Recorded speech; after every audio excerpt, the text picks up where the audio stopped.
Brandon Torres. And I'm Michelle Morales, and this is the Pacific Coast News for the County of San Mateo. It's May 14th, 2014. This is the news for the week. The top story for this week is that the owners of Pacific Skies Estate, located at 1300 Palmetto Avenue, filed an amendment for their petition to increase the rent on 15 spaces where the tenants own their mobile homes. This time they're asking for an $836 rental increase. Two residents addressed the Pacifica City Council during the May 12th meeting. Here's what one had to say. One of the homeowners at Mobile Home Park, and anybody who reads the Trib a few months ago saw the headline about the $1,100 a month expected increase for the homeowners. Well, we won round one. That was all put on hold. And so now the lawyers for at the Mobile Home Park have come up with a bright idea. If we can't afford $1,100 a month in addition, what's wrong with $836.36 added to the space rent that we already paid, which was anywhere from $750 to about $1,400 a month? Well, when you add it up, it's more than the renters pay, and we have no support. We pay for our own appliances, we pay for our own repairs, whereas renters are renters, and park takes care of them. Again, that was a Pacific Skies Estate mobile homeowner addressing the proposed $836 rental increase, in addition to the $800 to $1,300 the owners pay for the space. Previously, the owners had petitioned for a rental increase of almost $1,120. In March, a judge hired by the City of Pacifica declined the owners' request since they weren't able to provide financial records proving that the rental increase is justified. The ruling also stated that the owners were entitled to a rent increase, but the judge couldn't find significant evidence to support what the owners were asking for. This time the owners are asking for the $836 rental increase and have submitted new financial documents with the amendment. Also in the judge's 15-page ruling was that he did receive the letters protesting the rent increase from the affected residents, in addition to the petition from owners. Pacific Coast News first reported the issue about the letters back in January. That's when Deborah Mallon and John Nardello told the City Council they felt betrayed because they didn't think their letters were submitted with the original petition during the January 13th City Council meeting. The mobile homeowners are seniors and veterans who are all on fixed incomes and could be forced out of their homes if the rental increase is approved. Also during the May 12th meeting, an annual report presentation from the Parks and Recreation Department said that almost all the neighbors' issues with the dog park have been addressed, such as installing a sprinkler system to help with the dust, closing the park on Sundays for those that complained about the noise, and the last task that still needs to be completed is installing another entrance for the park so all the dogs won't have to cross paths when entering or leaving the park, which seems to be the times the dogs get most excited and noisy. Also during the meeting, the city manager, Lori Tinfow, gave a presentation about the city's general fund for 2014 and 2015. There's a budget of $27.3 million, which is slightly less than the 2013 and 2014 budget. If the city doesn't make any cuts or changes in the existing budget, there will be a $1 million deficit. Tinfow recommended cutting funding to the following: extra hours at the libraries at $75,000, the Pacific Resource Center at $83,000, Visitor Center at the Chamber of Commerce for $10,000, and the Pacific Beach Coalition at $3,000, making a grand total savings of $171,000. Of course, the council will explore all options before making any cuts. TINFO will be making another budget presentation on June 9th, and the budget will be adopted by the council at the June 23rd meeting. While over in Half Moon Bay, the City Council and the Planning Commission held a special joint meeting to discuss plans for a new and improved skateboard park on May 6th. The site for the skate park is between the Adcock Community Center and the Sheriff's Substation. Here is the plan for the Half Moon Bay Skate Plaza concept layout. The plaza is expected to be 6,600 square feet of skating bowls and seating. The project is going to cost approximately $500,000, which includes parking upgrades in the community center parking lot. The skate plaza will be funded the following way. The Sheriff's Activity League have pledged an estimated $100,000. The City of Half Moon Bay has set aside $100,000. There are pledges from local contractors for construction materials worth about $75,000, and the Boys and Girls Club will cover the remaining costs, estimated to be between $125,000 and $250,000, depending on the pledges and the other fundraising efforts. Steve Hawk, the brother of Tony Hawk, a famous skateboarder if you didn't know, was also present at the meeting to push for the new skate plaza. Then for the regularly scheduled City Council meeting, the Council dedicated the meeting in honor of Eddie Adriani, the stunt pilot of Half Moon Bay and of Adriani Air Shows and Adriani Brothers, who was killed on May 4th in Vallejo while performing an aerial stunt during an air show. Here's what Mayor John Mueller, better known as Farmer John, had to say about his friend. The city is standing by to do whatever it can to help him continue to move forward with this unfortunate situation, and I know the love is out there with everyone. And he really was taken from us, but he was the ghost light. He was Half Moon Bay. He didn't have to be governor or mayor or whatever. He was the man we could go to. And it didn't matter who you were, he'd take care of you. And let me tell you, they were working on our pipe recently, and he would be in the ditch with a shovel and then be flying world air show somewhere. So God bless them and their family, and we will all stand by. And I think when we have our roll call and Pledge of Allegiance, this meeting is dedicated to Eddie Adriani.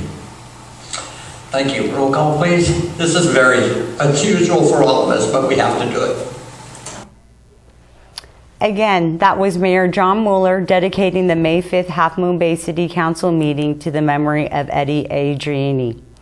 This is a good time to note that a memorial was held on Tuesday in honor of Adriani. The family requested that the media not attend, and we have honored that request. We'd also like to take this time to send our condolences to the Adriani family. Also during the meeting, the City Council renewed their contract with the San Mateo County Sheriff. Here's a personal comment from Half Moon Bay Council member Naomi Patridge and what she had to say about the sheriff's contract.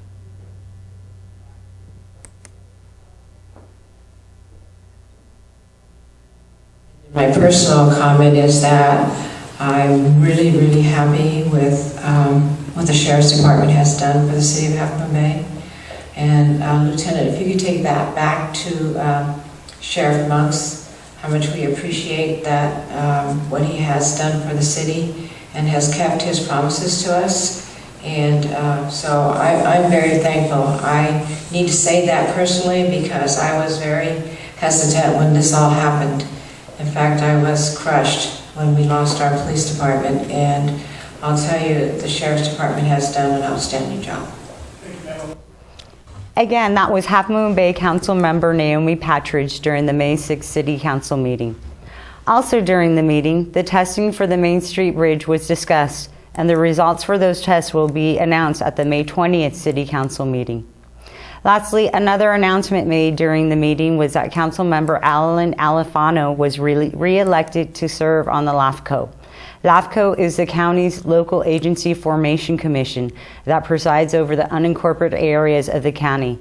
They played a big role with the Granada Sanitary District proposal.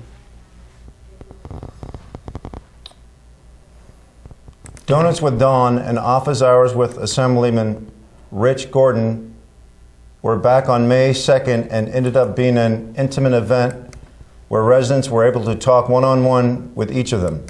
Pacific Coast News also talked with each of them about Senator Leland Yee's arrest. Leland Yee's arrest has not affected me at all. We saw Leland at every single community event. He showed up everywhere. We all knew him in our communities. I think we're all very surprised. You know, I think it casts an aspersion on all political people. And I think that it undermines people's confidence in government. They're feeling like, you know, they don't really have a voice, that it really is, there's a lot of corruption. And I don't really think there is a lot of corruption. And it's really disappointing. Again, that you know, it's kind of like in any industry when somebody who's high profile turns out to be perceived so far as a crook, it casts aspersions on the whole group. And I think for us, you know, I think we're going to have to work doubly hard to earn that trust and earn it back, even though it wasn't necessarily us individually. But I think as a body, all people in politics are going to have to be, I think, much more cognizant of people's perception. We've got to earn that trust back. I think it's important for people to have trust and confidence in government. You know, I've heard a lot of people afterwards say they never trusted Leland Yee. I don't know. He got elected to an awful lot of offices, but I have to say he always appeared to be somebody who he worked really hard, but he always wanted to say the right thing with the right crowd. Nobody would have guessed the depth of corruption, at least in a newspaper. Nobody would have guessed that he would have stooped to that kind of level. And it's really, it's disappointing. You know, you feel betrayed. You know, I really feel bad for his staff people and his family. He betrayed, not only he's betrayed his staff, his family, and his constituents. Again, that was Supervisor Don Hensley commenting on Senator Leland's arrest. Now we'll switch over to coastal crimes, beginning with a major injury accident. 2 adults and 2 children were injured on Mother's Day at around 1:50 p.m. when a driver mistakenly stepped on the gas pedal instead of the brake while she was parking her car on Main Street at Kelly Avenue. The car went several feet onto the sidewalk, hitting a concrete planter box before striking a group of pedestrians as they were walking on the sidewalk. A man visiting from Murphy's, California, had to be airlifted to the hospital with major injuries to his left leg. His companion, also visiting from Murphy's, California, was treated for minor injuries. Also treated for minor injuries were a 6- and 8-year-old girls of Redwood City. A 27-year-old Korean was driving a 2013 gray Honda and was visiting the Bay Area on business and decided to take a day trip out to the coast. She remained on scene and was cooperative with deputies in their questioning and showed no obvious signs of drug or alcohol intoxication. The San Mateo County Sheriff's Office's major accident investigation team responded to the scene and took over the investigation, which is still ongoing. Then on May 9th, an iPhone was stolen from a parked car at the Pigeon Point Lighthouse. The victim was able to use tracking software to locate the item and the thief, which were located at Round Table Pizza in Half Moon Bay, which is where the suspect was contacted and subsequently arrested. Nicholas Castro, 33, of Pacifica, was arrested and transported to San Mateo County Jail. While in Pacifica, a resident from Alcala Court reported being a victim of identity theft on May 5th at approximately 4:40 p.m. Back on May 2nd, deputies took a report of finding sample voting ballots dumped at Airport and Cypress Streets in Moss Beach. It is believed that the suspects took all the mail from these mailboxes and dumped the ballots because they had no monetary value. The report was forwarded to the U.S. Postal Inspector. And I'm pleased to report that those are all the incidents we have to report for this broadcast. And now for Coastal Court update. Mark Furlan was in court on May 7th and looks nothing like his mugshot, as shown here. He looks as though he's gained about 20 pounds. This time, Honorable Robert Foles reviewed all the competency reports and found Furlan competent to stand trial and reinstated criminal proceedings. He's due back in court on June 5th. The last doctor's evaluation was submitted to the courts on January 23rd. The first two conflicting reports were submitted on October 24th and December 12th. Furlan is on trial for allegedly killing Keith Coffey on October 17th, 2012. Coffey reportedly had over 90 wounds and was bludgeoned to death. At that time, it was Pacifica's first homicide since 2000. Christina Mazzei of San Carlos is defending Furlan, and Deputy District Attorney Sean Gallagher is the prosecutor. Another Pacifican, Warren Hazen, 26, was in court last month and has a preliminary hearing scheduled for July 14th. Hazen was arrested on April 5th at around 11:45 p.m. after being spotted by the Pacifica Police Department on Terra Nova Boulevard for a vehicle code violation. During the stop, it was learned that Hazen was on probation and subject to search and seizure. A search of his car resulted in the finding of suspected methamphetamine and prescription narcotics in a hidden compartment. Hazen was arrested on several charges, including transportation of a controlled substance, using a false compartment, and modifying a vehicle. Hazen remains in custody and his bail is set at $100,000. While yet another Pacifican will have his trial begin May 19th, Jeremy Flynn Castro was arrested on December 23rd when, after the Pacifica Police Department received a report of sexual battery. Within 5 minutes of the assault, a Pacifica police officer located and arrested Castro on the 400 block of Manor Drive. The victim told responding officers that she was walking eastbound on Manor Drive near Monterey Road when she was approached by Castro, someone she didn't know, and reported being restrained and sexually battered by the suspect. Castro faces charges of sexual battery, false imprisonment, and violating his probation for a similar act in San Francisco in 2012, and entered a plea of not guilty and denied all special allegations. When he was first arrested, his bail was set at $25,000. During his June 27th court appearance, Judge Jonathan Koresh increased his bail to $100,000. Excuse me, Brandon, that was during his January 24th court appearance. He remains in custody. Castro was being defended by public defender Mara Fager, and the court is being prosecuted by District Attorney Cisa Lind. Now we're going to switch gears over to our beach, water, and creek report. There are just 2 beaches that have elevated levels, indicator bacteria, and signs have been posted to warn users that they may become ill if they engage in water contact activities in the posted areas. They are Outer Harbor and Capistrano beaches. San Mateo County routinely tests 43 natural recreational water sites each week by a combination of county staff and volunteers, primarily associated with the local chapter of the Surfrider Foundation. Samples are analyzed by the San Mateo County Public Health Laboratory for 3 bacteria indicator parameters specified by state regulations. These indicator bacteria include total coliform, E. coli, and Enterococcus.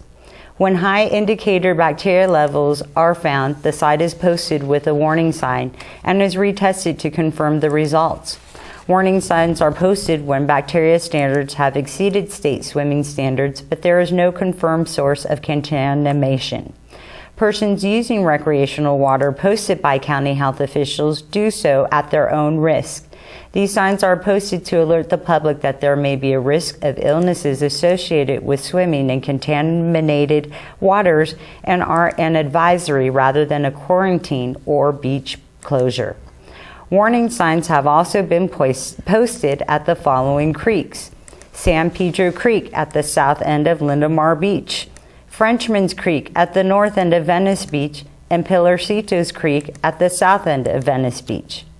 When swimming at ocean beaches with creeks that cross the beach, it is best to practice to avoid recreational activity in the creek, away from the creek, as well as away from the ocean water in the immediate area where the creek meets the ocean. While the creek water may look calmer and safer for you or your child to play in, it typically has higher bacteria counts than the ocean water. It also should be noted that the Coastside Land Trust is sponsoring a cleanup day at Pilarcitos Creek on May 17th between 10 a.m. and noon. It will target the Pilarcitos Creek corridor between Oak Avenue and the Straw Flower Shopping Center. Participants are asked to meet at the Oak Avenue Park off Pilarcitos Avenue and Half Moon Bay. In sports news, the city of Half Moon Bay received many complaints from residents getting stuck in traffic during last month's triathlon that fell on Easter Sunday. Even Councilman Rick Kowalczyk commented that he missed Easter Sunday church services because he was held up in traffic while the race was taking place. Here's what Stuart Schellinger, interim city manager, had to say about the event and its return. I apologize for the inconveniences it caused for people, and that's, my heart does go out because I understand how important of a day Easter is. We will not let that happen again. But also, it's a learning experience, and I appreciate all the comments I've gotten from the public on this to let us know how important it is. And a number of them have given us different ideas on what we could do differently going forward, and I take that to heart. Future, they do want to come back to Half Moon Bay. They found that it was a nice area. They are thinking maybe trying to do more of their route within the harbor itself, and I'm kind of curious how that works for them, because I don't know if it's big enough to be able to do a bike race and a run. But we did talk about not crossing Highway 1. We also, talked about, making sure it doesn't fall on an Easter Sunday as well. Their rule, they like to have theirs on the third Sunday of April. And they told me that it won't happen again until 2025, that it happens on Easter. So we'll have it in our notes that on that Sunday, if they're still in town, they will not be doing it on the third Sunday in April. So there are a number of things that we learned, and crossing Highway 1 does not work for a race. Again, that was Half Moon Bay interim city manager Stuart Schellinger promising that the next triathlon in Half Moon Bay will not fall on Easter Sunday, nor will the course cross Highway 1. And that's the news on the coast for the week. Please look for us on Facebook to submit news, tips, suggestions, videos, or feedback. Our next broadcast will be Thursday, May 22nd, but you can look for Pacific Coast news specials during our regular airing time. And don't forget that broadcasts are always repeated the following Sundays at 5:30 p.m. Enjoy your week.